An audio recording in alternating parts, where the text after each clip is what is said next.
Panorama de la tarde y le damos la bienvenida a nuestra audiencia a través de BTV Canal 32. Bienvenidos a compartir con nosotros en este Panorama de la tarde, en nuestra segunda hora, y por supuesto agradecida de que estamos ahora mismo en vivo en televisión, por supuesto en la radio y a través de YouTube.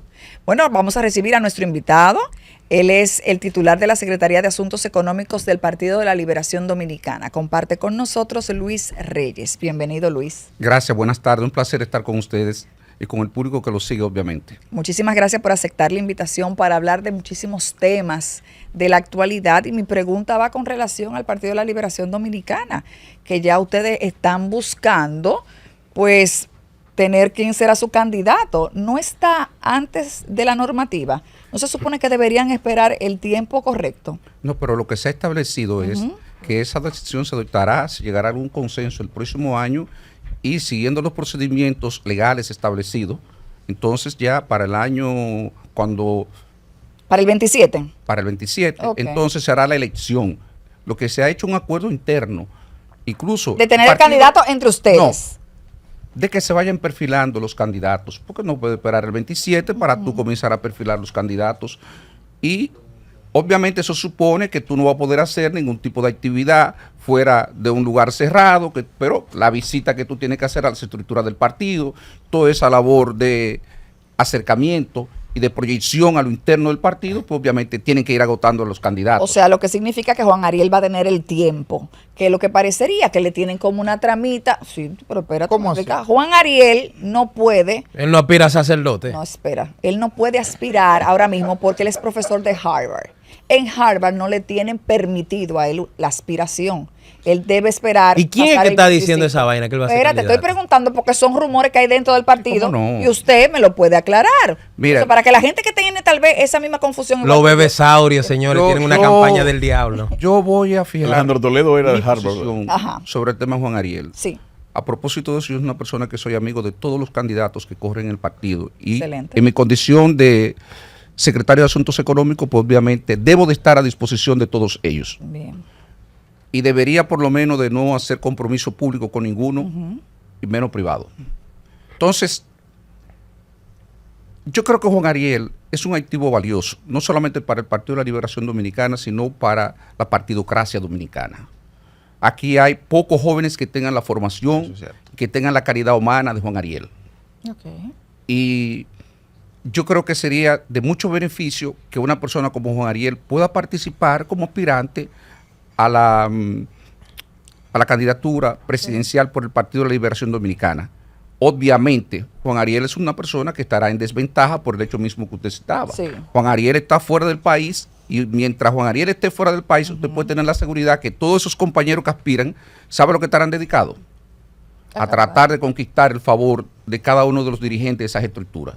Entonces, bienvenido Juan Ariel, bienvenido todos los que aspiren a la posición de candidato por el Partido de la Liberación Dominicana y éxito para ellos, pero yo tengo la seguridad que todos tendrán oportunidad de avanzar en la dirección, en los objetivos que ellos persiguen. Don Luis, siguiendo en ese mismo tema, ¿a qué cree usted que se debe que el candidato presidencial del PLD en el convenio, las elecciones pasadas, Abel Martínez, quien fue escogido de igual forma como lo piensan hacer ahora, está opuesto a que se escoja de esa forma? Yo no conozco las razones, no he escuchado la argumentación. Obviamente yo no soy miembro del comité político y no participo en esas discusiones. Y no quiero entrar tampoco en especulación porque si hay una cosa que uno debe de respetar en este momento es lo que es el pensamiento de cada uno de los aspirantes, porque eso podría dar lugar a pensar que uno está parcializado, y más cuando uno lo desconoce. Pero yo he hablado con el compañero Abel, le digo, mire, yo he hablado con el compañero Abel, y el compañero Abel me ha expresado este punto de vista, pero yo no tengo ese conocimiento y es la primera vez que oigo que él se opone. Entonces yo preferiría dejar pasar la pregunta y obviamente cuando ustedes tengan la oportunidad quizá puedan preguntarle al mismo compañero Abel. Pero escúchame, la pregunta yo se la hago porque ayer Abel Martínez envió una carta al comité político que fue publicada en todos los medios donde dice de su posición, o sea, de no estar de acuerdo a ese método, a un método de escogencia que no esté regulado o dentro de la ley electoral. Y yo digo, pero es como contradictorio, porque usted precisamente, en el caso de Abel Martínez, fue escogido mediante un proceso igual que el que piensa hacer el Partido de la Liberación Dominicana. ¿Tú crees que es contradictorio? ¿No será que hay más realista que nunca? Él dirá, no conviene, ¿no? Le reitero, míreme, yo no conozco los detalles de eso y preferiría no emitir juicio sobre ese aspecto, porque no me gusta opinar sobre las cosas que no tengo evidencia, que no tengo conocimiento. Don Luis, uno de los temas que está en la palestra en este momento es el alza del dólar. Desde noviembre hay una especie de escalada loca con el tema del dólar. Primero decían que era por las importaciones de diciembre, por la venta de diciembre, que todos los años sube, pero estamos en marzo. Ayer me llamaba un empresario con el siguiente criterio. Dice, estaba tratando de comprar $3,000 para pagar mi tarjeta de crédito en el mismo banco y no me lo vendieron. Y esta mañana, yo para hacer una prueba, fui a un banco y pregunté que hasta cuánto me estaban vendiendo en la semana. Y dicen, solo 1,000 semanal. Hasta $4,000 al mes. ¿Qué está pasando con el dólar? Buena pregunta. Y espero poder responderle y que el público que nos sigue pueda entender. Miren.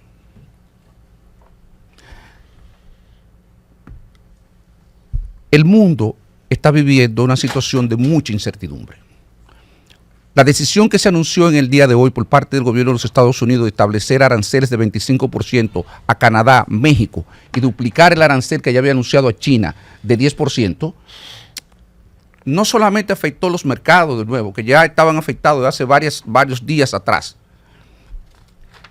Si ustedes observan un gráfico de lo que son las expectativas, ¿cómo se miden las expectativas de lo que la gente espera que va a acontecer de aquí a un año, 2 años? Pues sencillamente se le hace una encuesta y con eso se conoce, por ejemplo, qué piensa un gran inversionista sobre lo que son las expectativas inflacionarias. Si las expectativas que se esperan de largo plazo, por ejemplo, es que la inflación va a ser mucho más elevada que la que nosotros tenemos actualmente, la que tiene Estados Unidos, 2.8%, medida a los últimos 12 meses. Si ellos esperan que en lugar de 2.8 sea 4, sea 5 de aquí a 2 años, eso significa que las tasas de interés van a subir. ¿Y por qué van a subir? Van a subir porque hay que compensar a los ahorrantes por un monto que le compense la inflación más una rentabilidad adicional, porque de lo contrario la inflación le estaría erosionando el poder de compra de sus ahorros. Entonces, esa situación de incertidumbre, esas expectativas inflacionarias han provocado que las tasas de interés en sentido general, en la mayoría de las economías más importantes del mundo, la colocación de los instrumentos de deuda de los gobiernos estén subiendo. Y aquí las autoridades no leyeron correctamente ese paso. En un momento insistieron en continuar bajando las tasas de interés y al parecer lo que uno percibe es que con tasa de interés en Estados Unidos de 4.5, 4.5% a un año en un certificado de depósito, cuando usted compara esos 4.5% y le suma el riesgo país, entonces inversionistas locales, muchos inversionistas que pueden ser dominicanos, que pueden ser extranjeros, aparentemente han estado invirtiendo fuera del país. Y eso ha estado presionando. Obviamente, en la medida en que las autoridades no le dan respuesta a una demanda de $3,000, de $5,000, eso va a generar mayor incertidumbre y mayor presión sobre el tipo de cambio. Yo creo que hay que invitar a las autoridades para que ellos le presten atención a este tema y no permitan que se sigan propalando situaciones como esta, porque no es verdad. El Banco Central tiene $13,000 millones y con la última colocación, no lo vi antes de venir para acá, pero con la última colocación debería llegar a $14,000 millones sin ningún problema. Y en ese escenario es preferible que las autoridades monetarias intervengan cada vez que sea necesario en el mercado, no para mantener el tipo de cambio, porque si hay una situación que amerite que haya que dejar de deslizar el tipo de cambio, ya el Banco Central sabe cómo hacerlo. Ya el banco sabe que si el precio de equilibrio del tipo de cambio es más alto del que existe en el mercado, de manera gradual va a tener que permitir que la tasa de cambio converja hacia ese nivel de precio. Ahora, lo que no creo que debemos permitir es que una persona vaya a un banco y el banco vaya a comprar $3,000, vaya a comprar $5,000 porque va para un viaje y el banco le diga que tiene que esperar 2 semanas, 3 semanas, porque eso está creando un ruido y las autoridades hay que comunicárselo, hay que decírselo y decírselo con responsabilidad. Miren, le está haciendo daño a la imagen de la estabilidad del tipo de cambio la política que han seguido de racionalizar, porque es una política de racionalización de la venta de divisas. No es posible que con los niveles de reserva que tiene el Banco Central, aquí no hay ningún problema. Aquí yo creo que hay un tema donde no se leyó a tiempo. No quiero sonar arrogante con estas cosas. No se leyó a tiempo en un contexto donde había mucha incertidumbre en el escenario internacional y entonces no se adoptaron las medidas correspondientes de aumentar las tasas de interés porque eso tenía otras implicaciones internas. Si el Banco Central aumentaba la tasa de interés, entonces podría afectar el crecimiento económico en una situación complicada, porque en enero, a propósito de eso, cuando uno ve los datos del empleo formal, lo que se aprecia es que hubo una caída notoria del empleo en el mes de enero. Y esa caída en el empleo lo que va a repercutir sobre la posibilidad de crecimiento en el trimestre. Entonces, en ese escenario, creo que las autoridades monetarias no querían aumentar la tasa de interés y al no querer aumentar la tasa de interés conforme a lo que estaban dictando las condiciones del entorno internacional, entonces eso ha provocado que nosotros tengamos una situación donde hoy día tengamos presiones sobre el tipo de cambio, donde posiblemente hayan salida de capitales y entonces habrá que esperar que todo esto se aclare un poco, sobre todo la situación del entorno internacional, si se van a reforzar las expectativas inflacionarias a largo plazo, a mediano plazo, y si eso hay una situación clara. Ya los mercados de capitales lo han dado por descontado, que por lo menos por este año las tasas de interés, de aquí hasta el próximo año, las tasas de interés se van a mantener elevadas. Entonces, si se van a mantener elevadas, nosotros vamos a tener que mantener las tasas elevadas. No hay posibilidad de bajar las tasas y obviamente eso puede tener impacto en términos del crecimiento y de la generación de empleo. La pregunta es, don Luis, perdone que le quite un chin la pregunta. No, Simón, tranquilo. ¿cómo controlar la tasa? Porque mientras tanto, usted nos dio una explicación muy técnica, pero en lo que la echa va y viene, todo el que tiene préstamo en el banco de su casa, correcto, de su vehículo, correcto, va para arriba. Correcto, ¿Cómo que está? ¿Cómo? 62,70. Subió, eso fue lo primero que dijeron. Correcto. ¿Cuál es el problema que eso trae? Que ha estado afectando el bolsillo. Incluso ustedes vieron la intervención del presidente de la República ante la Asamblea el pasado 27 de febrero, el jueves pasado, y en un escenario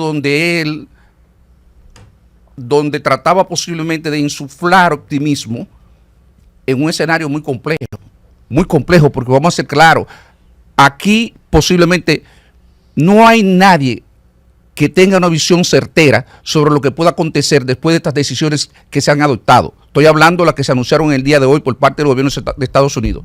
Recuérdense que se habían anunciado esas medidas, pero se suspendieron por 30 días. Ya no, ya hoy entraron en vigencia. Entonces, ¿cómo tú lo detienes? No, tú lo que vas a hacer es que va a moderar, porque si al final tú tienes que ajustar el tipo de cambio, el Banco Central va a tener que ajustarlo. Vamos a perder $5,000 millones de reserva que se van a ir. Eso tiene las siguientes implicaciones. Cuando sale dinero del país, de la economía, el dinero que sale sencillamente, si es inversión, no es problema, pero peor es cuando es dinero que son de inversionistas, por ejemplo, en empresas, en hoteles, porque ese dinero que sale ya no tiene impacto en la economía dominicana. Entonces, si tú, por no ajustar el tipo de cambio, por no mantener la tasa de interés en los niveles apropiados, permite que salga esos flujos de dólares de la economía, al final la tasa se te va a ajustar como quiera y va a permitir que te salgan esos flujos con el efecto positivo que ellos pudieran tener en la economía. O sea, y lo va a pagar como quiera. Lo que usted dice es que el gobierno tiene que decir, en vez de 62, 63, que está ahora 62 y pico, el gobierno no, a 66, el gobierno no. La autoridad monetaria. No. El mercado. Tú tienes que el mercado te conduzca hacia allá, porque nosotros ahí no hay nadie mago. ¿Quién sabe cuál es el precio de equilibrio ahora mismo con la incertidumbre que tú tienes? En condiciones normales tú podrías estimar eso, pero eso en condiciones normales. Tú ahora mismo lo que tienes es una situación en la cual todo es opaco, todo. Y yo podría aprovecharme de esto y acabar con las autoridades en mi rol como miembro de un partido político de oposición. Pero eso sería una actitud irresponsable de mi parte. O sea, se supone que yo debería de jugar un rol de opositor, ejerciendo ese rol con nivel de responsabilidad, y eso es lo que estoy haciendo ahora en este momento. Claro que yo podría tomar ahora y decirle eso, se va a desplomar y va a pasar esto y esto. No, por eso no es la realidad. Los fundamentos de la economía dominicana siguen siendo sólidos. Las autoridades pueden haberse equivocado en la interpretación en un momento determinado, pues eso le pudo haber pasado a cualquiera. Cuando nosotros vimos eso, obviamente tú tienes que estar muy al tanto de lo que está pasando a nivel internacional, tú tienes que monitorear eso hora a hora, minuto a minuto prácticamente, acostarte y ver lo que pasó, antes de acostarte ver lo que pasó y levantarte y ver lo que pasó en lo que dormiste. Y durante el día volver a monitorear 2 veces, 3 veces y recibir toda la información que tú puedas para procesarla y entonces formarte una idea de lo que está pasando fuera y cómo eso te puede afectar, hacia dónde tú debes de conducir la política interna en términos monetarios. Y no voy a hablar de la política fiscal porque la política fiscal tiene una serie de restricciones que hacen que prácticamente no pueda servir en este momento, jugar su rol para ayudar como debería en condiciones normales. Eso es motivo de otra intervención. Sí, muy buenas tardes, señor Luis. Mi pregunta va en relación al discurso del presidente Luis Abinader, quien su discurso mayormente lo inició y fue supuestamente el fuerte de todo su discurso, la economía dominicana. Se anuncia un crecimiento de un 5%, crecimiento en las exportaciones de 13,000 millones, la inversión extranjera más de 4,000 millones.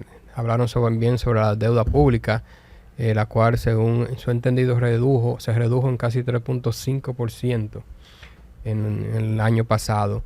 Me gustaría ver cuál es su opinión sobre estos datos que lo da también el gobernador del Banco Central, Valdés Alviso, quien fue el gobernador del Banco Central en todos los gobiernos del PLD, y obviamente normalmente daba cifras positivas y parecidas. ¿Cuál es la opinión suya personal y de su partido sobre estas estadísticas? Mire, lo primero que quiero precisar es lo siguiente. Parte de la responsabilidad de un presidente es mantener el optimismo de la población. En una situación como esta, si un presidente, un gobierno permite que el derrotismo permee la población dominicana, entonces sí que tenemos problemas. Porque ya con tasas de interés elevadas, que constituyen un problema, como hablamos previamente, para que la gente se endeude. Si la gente no se puede endeudar, pues la posibilidad de crecimiento del consumo, y el consumo es la variable más importante del crecimiento económico. Visto desde una perspectiva del gasto, el crecimiento. Entonces, si ya tenemos esa restricción y además de eso, los consumidores y los inversionistas comienzan a sentirse atemorizados por la incertidumbre que hay, entonces eso hace que ellos tengan menos vocación de gastar, de endeudarse, ya sea para consumir o para invertir. Y ahí es donde viene el papel del presidente. Y en ese contexto hay que verlo. Si usted toma el discurso del presidente y lo ve desde el punto de vista estrictamente riguroso, desde el punto de vista económico, ahí hay muchísima tela por donde cortar. Creo que el presidente le faltó balance en su discurso. ¿Por qué le faltó balance en el discurso? Porque creo que fue demasiado optimista en este escenario. Y creo que habló muchas cosas que son verdades a media. Hay cosas donde yo creo que eso no lo revisó una persona y eso nada más le hace daño a la imagen del presidente. Y creo que afectando la reputación del presidente, eso no beneficia tampoco a nadie. País en los momentos que está transitando necesitaría un gobierno lo suficientemente fuerte para poder atravesar estas situaciones complejas que estamos viviendo, cuyos efectos todavía no hemos comenzado a sentir, apenas se inician. Entonces, y nosotros como partido político del sistema tampoco queremos que se cree una situación donde haya unas condiciones de gobernabilidad que para el año 2028 todos tengamos que echarnos el gobierno encima para que pueda cumplir 4 años como ha pasado en otras ocasiones. Lo ideal es, para fortalecimiento de la democracia, que el gobierno pueda ejercer como tal sus 4 años y pueda cumplir. Ahora, déjeme decirle algo. El presidente habló del tema, por ejemplo, de cifras que aportó.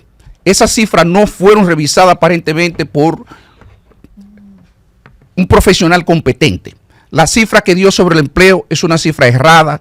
La cifra que dio sobre las exportaciones es una cifra errada. Son cifras que ustedes la pueden validar ahora mismo. Incluso antes de irme de aquí yo se la enseño, se la muestro y le digo, miren lo que pasó. Habló de la creación de 165,000 empleos en el mercado formal. Vayan a las estadísticas de los cotizantes de la Superintendencia de Pensiones. Ustedes van a ver que solamente fueron 80,000 millones, pero peor aún, en enero se cae en 100,000 millones aproximadamente el número de cotizantes y retornamos a los niveles similares a lo del año, a finales del año 2023. Entonces, ahí parece que no le actualizaron la información.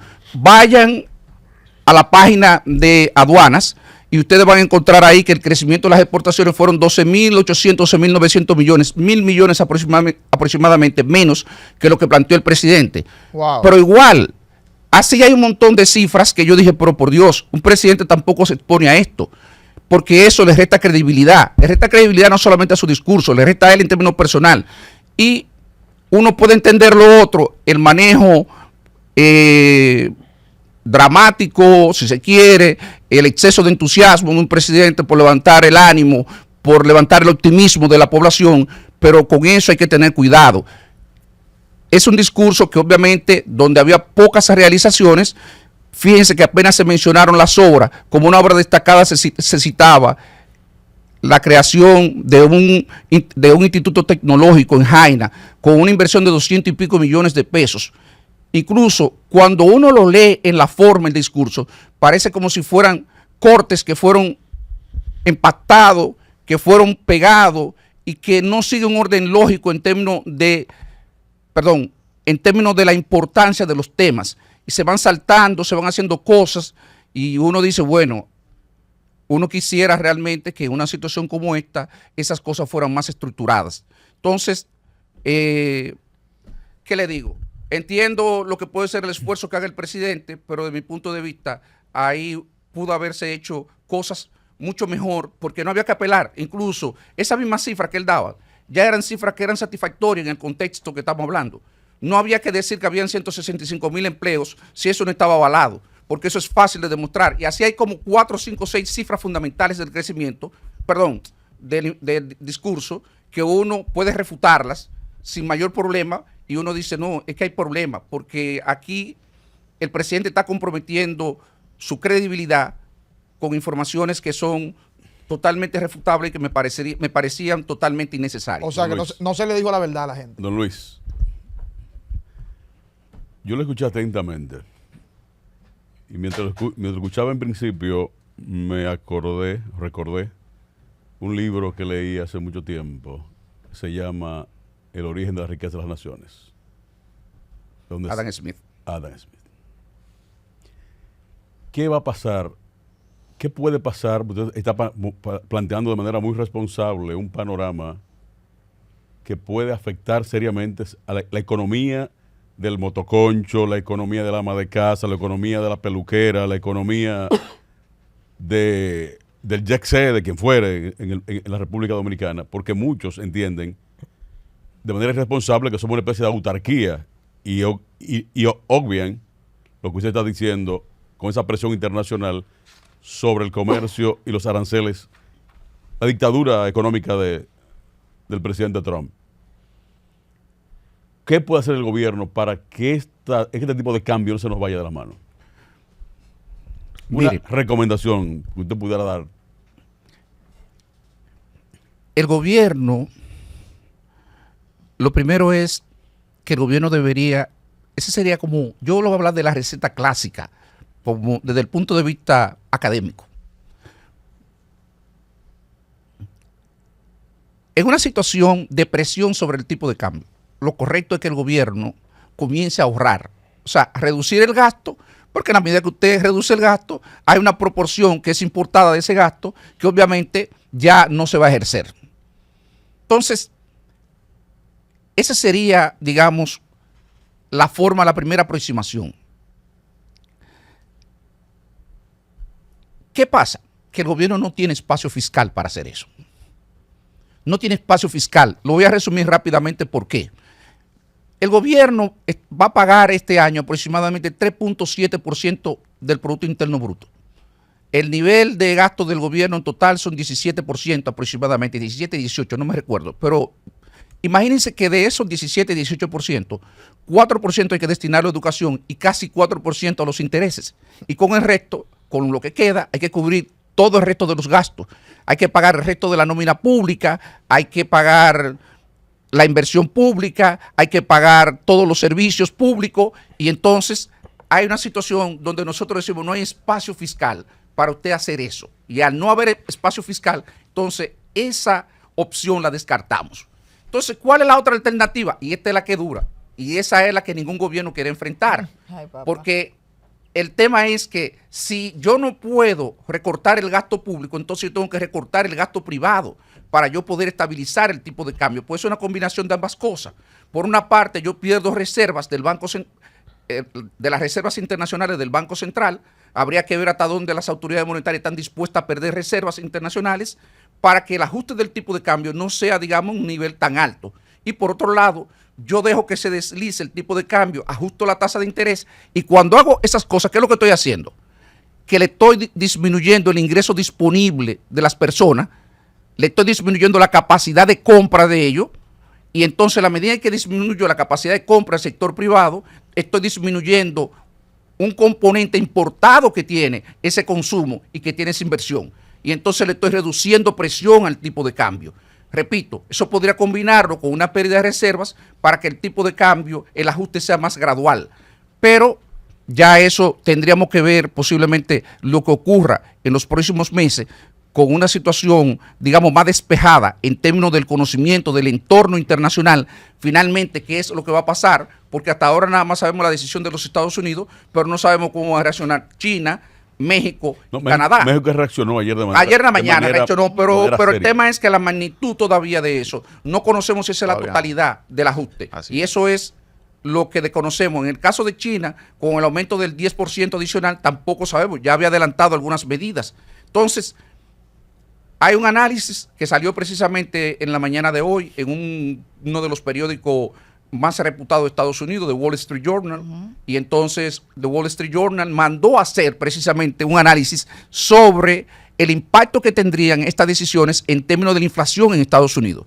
Y ellos mismos reconocen la complejidad para poder estimar esa situación. Entonces, si eso es Wall Street Journal, que contrató a Moody's, que es una firma de gran reputación, no solamente en términos de evaluación de riesgo soberano, sino en términos de análisis macroeconómico a escala mundial, y ellos tienen dificultad para poder hacer una estimación del impacto que tendrían estas medidas en la inflación en los Estados Unidos y por vía de consecuencia de la reacción que va a tener la FED en términos de tasa de interés y las implicaciones que tiene la tasa de interés en el crecimiento económico y la generación del empleo, entonces ya ustedes podrán imaginarse cómo nosotros debemos estar aquí expectantes. Me imagino que el gobierno debe tener a todo su equipo económico y a todas sus capacidades en este momento reunidos, evaluando día a día cómo evoluciona la situación del entorno internacional. Don Luis, el gobierno dominicano de Luis Abinader, antes de las elecciones, introdujo una ley en el Congreso Nacional para que los contratos realizados antes de la ley de compras y contrataciones puedan ser pues establecidos nuevamente de forma directa y no pasar por el tema de compras y contrataciones. Y ahí entra el contrato de Aerodón que tuvo un adelanto de más de 700 millones de dólares. 775 millones. Específicamente, casi 800. El director de presupuesto actualmente ya reconoció que esos fondos no han sido destinados a las obras por las cuales se estableció en el contrato que iban a ser invertidos esos recursos.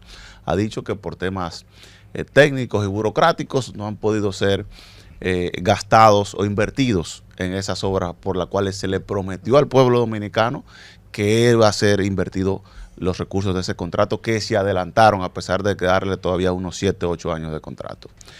¿Qué opinión le merece a usted al respecto, Héctor? Y si hay alguna violación a alguna norma con utilizar estos fondos que iban destinados a un punto y fueron realizados en otro. Que no lo sabemos en realidad todavía si fueron gastados en eso. Ese es el tema, que hasta que no sepamos exactamente a qué se destinó, porque ahí ha habido una opacidad por parte del gobierno. O sea, el gobierno coge 40,000 millones de pesos aproximadamente, poco más de 40,000 millones de pesos, que ya por lo menos, aunque debo reconocer que legalmente eso no es vinculante, la palabra del presidente, lo que es vinculante es lo que aprobó el Congreso. El contrato. El contrato no.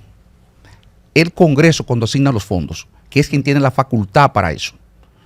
Cuando un director de presupuesto se enfrenta a la ley de presupuesto, no está mirando ni siquiera, ni debe de mirar para ningún otro lado que no sea lo que manda la ley. Y lo que le manda la ley de presupuesto y la Constitución. La Constitución le dice que usted primero no puede transferir recursos de un capítulo a otro. ¿Qué es un capítulo?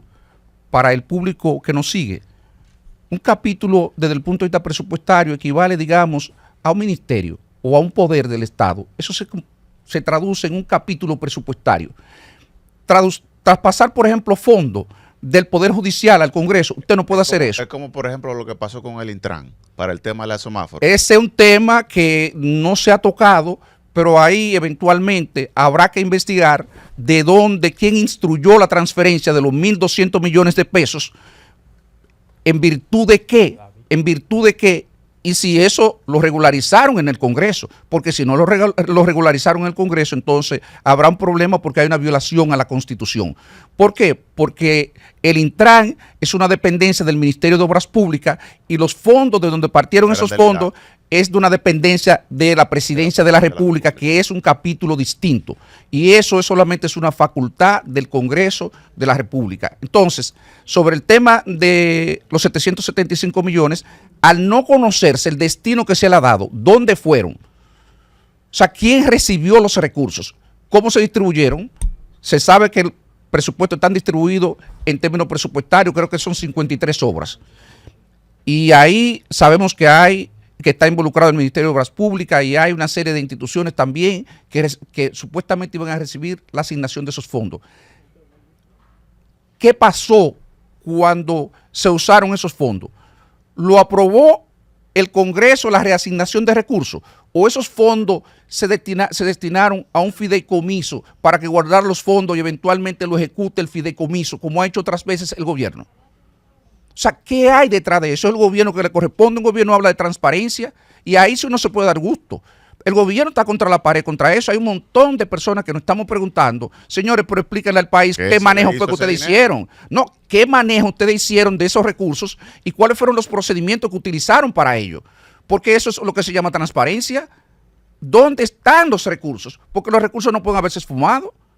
Entonces, ese es, yo creo, el desafío que tiene el gobierno, porque eso tampoco lo está beneficiando en términos de la credibilidad de la reputación del gobierno, como tampoco lo está beneficiando lo que pasó hoy día. ¿Cómo es posible que el gobierno haya aprobado un decreto que intenta establecer impuestos a través de un decreto que ya iba a haber un montón de cuestionamientos y de pronto, porque lo saca un medio, es que se entera que tiene un problema donde el presidente de los Estados Unidos ha amenazado con establecer medidas contra los países que adopten esas medidas y tenga que echar para atrás y uno diga no, pero en esos niveles de improvisación tampoco el gobierno no debería de caer. O sea, ahí hay unos problemas que uno tiene que revisar.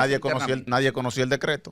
Lo sacó un medio, por eso es que digo, pero el tema, como pasa con los 775 millones, ¿a quién usted ha visto que ha podido hablar con autoridad de eso? Nadie. Ni siquiera un funcionario del gobierno. Nadie ha dicho nada. Y es un problema que se plantea, que usted dice, pero eso no puede ser. Por Dios, ¿dónde vamos a llegar con esto? Además, estamos hablando de 40,000 y pico de millones de pesos. Que no son El decreto es de enero y Donald Trump tomó posesión en enero. No, perdóname, Donald Trump adopta la decisión en febrero. Y uno podía entender de que hubiese una confusión sobre eso. Pero la decisión del presidente Donald Trump hace 10 días. Y ya el gobierno tuvo tiempo de sopesar en ese momento. Exacto. Incluso yo mismo lo escribí en un tuit y le daba el beneficio de la duda. Digo, podían haberse equivocado. Lo que no es posible es que después de 10 días, porque lo saca un medio de comunicación, entonces a la carrera tengan que salir a desmentir, echar para atrás, porque yo no pienso que ni usted ni nadie va a defender lo que ha hecho el gobierno en el día de hoy con el manejo del decreto. Y el decreto Digo, tiene más sí, de porque si vamos a justificar, entonces eso tenemos problemas, tenemos dificultad. Tiene más de un mes. tiene más de un mes y no se había Sí, pero el publicitado. tema es que yo puedo entender que el gobierno intentara hacer eso. Yo puedo entenderlo en principio, como él Sí, dice. exacto. Lo que yo digo es, después de la decisión de Trump, porque eso fue público. ¿Debieron la decisión derogarlo de al otro día? No, debieron de derogarlo, así mismo, de la misma manera, mírame, derogarlo como lo hicieron ahora. Derogarlo porque ellos sabían que eso era inviable. Claro. Porque no vieron, pero ustedes vieron lo que ha pasado con Zelensky. Y ustedes han visto, mírenme, los problemas que ha habido. Sí. Mírenme de esto. Entonces, después de la experiencia de Zelensky, ¿qué podíamos esperar? Don Luis, ¿Qué podíamos esperar? ¿Un trato privilegiado para República Dominicana? No, por Dios. Don Luis, y con el tema de los préstamos, perdóname, Delvi, el tema de los préstamos que me interesa saber. Vemos aquí préstamos para temas de obras, pero no se ven las obras ejecutadas. No, perdóname, que es un error de ustedes. Es un error. El gobierno no toma préstamo para obra. Préstamo para obra tomaba el gobierno de Danilo Medina. Y era prohibido hasta un peso, yo meto, de préstamos internacionales. Y que no entonces, fuera ¿para qué para son lo de obra. ahora? ¿Eh? ¿Y lo de ahora para qué son? para pagar interés. Para pagar lo que usted quiera, pues intereses, pero sobre todo el déficit de 1.600 millones. Señores, quemando todos los años que estamos, 3.000 millones de dólares aproximadamente. Quemando. Que se van, oye, y se están acumulando ahí. Y el presidente dice en el déficit discurso, ha bajado 3 puntos porcentuales. Y yo le digo, pero claro, ha bajado 3 puntos porcentuales, pero eso no es relevante. Qué El problema es que el pago de los intereses a ustedes le ha llegado a 22, 24% del total de sus ingresos. Y eso es como que ustedes tengan que destinar el 25%, el 20-25% de sus ingresos al pago solamente de los intereses de la tarjeta de crédito. Oye. Entonces, ¿cómo nosotros podemos estar bien?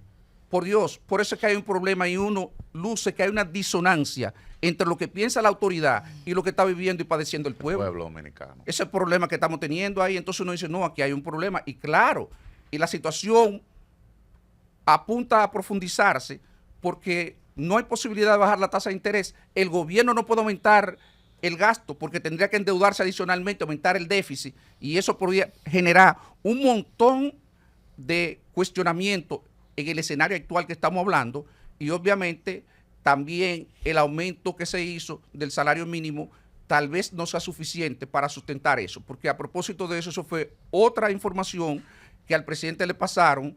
Dijo, aumentamos 12%, la inflación fue 5%, la inflación no fue 5%, fue 6 y pico. Y todavía hay que descontarle la inflación de febrero y la de marzo, porque la medida entrará en vigencia en el mes de mayo. Y cuando usted viene a ver, el efecto que usted va a tener es de un 4 y tanto por ciento en términos reales, o sea, respecto al ajuste que se hizo en el último salario mínimo, porque el presidente está contando que la inflación fue solamente en el último año, pero no en el último año para el salario mínimo. Es desde que se ajustó por última vez el salario mínimo en el mes de marzo del año 2023, que usted tiene que contar la inflación. Y la inflación desde ahí hasta la fecha son 6 y tanto por ciento, más la inflación de febrero, más la inflación de marzo. Y eso es lo que le va a quedar como ganancia en términos de reajuste salarial para personas de micro y pequeña empresa, señores, que tienen una brecha respecto a la canasta familiar, que eso no se puede hablar. No se puede hablar, entonces no podemos. Si ustedes le suman a eso que el incremento del costo de los alimentos es de un 40% desde agosto del año 2020 a la fecha, 40%, y para los salarios de la micro y la pequeña empresa, esos son salarios, señores, que no le alcanza ni siquiera para comprar la canasta alimenticia. Entonces, si no le alcanza para comprar la canasta alimenticia y usted le ha hecho un reajuste de un 40 y tanto por ciento y solamente los alimentos le han aumentado 40%, ¿qué ustedes piensan? ¿En qué condiciones pueden estar viviendo? ¿En qué condiciones de precariedad pueden estar viviendo esos sectores de bajos ingresos? Si no reciben remesas, si no reciben alguna ayuda particular, obviamente entonces la situación debe ser sumamente precaria para ellos. Don Luis, siguiendo con el tema de los 775 millones de dólares, que son 44 mil millones de pesos, también el señor Presbó dijo lo siguiente con relación Señor. a la... Rijo Presbot. Rijo Presbó, que es el director de presupuesto. A José Rijo. Exactamente. Ustedes saben que durante mucho tiempo se le ha vendido a los dominicanos y nos han restregado en la cara que la obra de la Plaza de la Bandera, al igual que la de el túnel de la Isabela Guiar, el paso a desnivel, serían construidos o se estaban construyendo con los fondos de Aerodón. Entonces dice Rijo que esas obras se están pagando con dinero del Estado, pero no con los fondos de Aerodón. Entonces, si estos 44 mil millones de pesos que estaban destinados a obras específicas dentro del presupuesto, no lo corrigieron en el Congreso, ¿cuáles serían las sanciones que podrían tener tanto el presidente de la República como los legisladores por una violación a la ley 42306?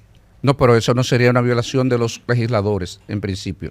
Ya eso es un problema del Poder Ejecutivo. Habría que ver el procedimiento que Sí, no lo ellos enviaron, siguieron. exacto. Nosotros, yo desconozco el procedimiento que se siguió. Por eso digo, cuando me hicieron la pregunta, expresé, hay que conocer, hay que transparentar Sí.